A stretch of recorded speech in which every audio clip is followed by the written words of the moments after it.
राखीमध्ये विशेष काय? तर यामध्ये असणारा पायराइट, त्याचबरोबरीने यामध्ये असणारा सिट्रिन, टायगर आय आणि त्याचबरोबरीने पायराइट अशा क्रिस्टलने समाविष्ट असलेली ही मनी मॅग्नेट राखी तुमच्या भावाच्या जीवनामध्ये नक्कीच मनी अट्रॅक्शन करून देऊ शकते, बुद्धी कुशाग्र करू शकते आणि त्याचबरोबरीने निर्णय क्षमता यामध्ये वाढ करू शकते. अशा पद्धतीने उत्तम असा पर्याय तुम्ही राखीमध्ये निवडू शकता, तो म्हणजे मनी मॅग्नेट राखी.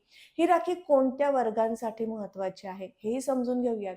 जो वर्ग नोकरी करतोय, नोकरीमध्ये सातत्याने अपडाऊन्स येत आहेत, सतत नोकरी बदलावी लागते, जॉब स्विच होतोय, अशा भावांच्या हातामध्ये नक्की ही राखी बांधा. त्यांच्या कामामध्ये नक्कीच उत्तम अशी प्रगती दिसून येईल. त्यांना नवीन जॉब प्राप्त झालेला पण दिसून येईल. कारण मनी मॅग्नेट क्रिस्टल आपण यासाठी वापरतो. याचं ब्रेसलेट आपण हातात घालतो. ते ब्रेसलेट ज्यांना घेणं शक्य नाही, तर ही राखी तुम्ही घेऊ शकता. या राखीच्या माध्यमातून सुद्धा तुम्ही त्या ब्रेसलेटचे सुद्धा सुंदर असे उपयोग तुमच्या जीवनामध्ये चांगले झालेले करून घेऊ शकता. अशा पद्धतीने या रक्षाबंधनाच्या वेळी वेगळं काय द्यावं, भावाच्या जीवनात समृद्धी आणण्यासाठी काय करावं असा विचार होतोय. नक्कीच हा सुंदर पर्याय तुम्ही निवडू शकता मनी मॅग्नेट राखी खरेदी करून.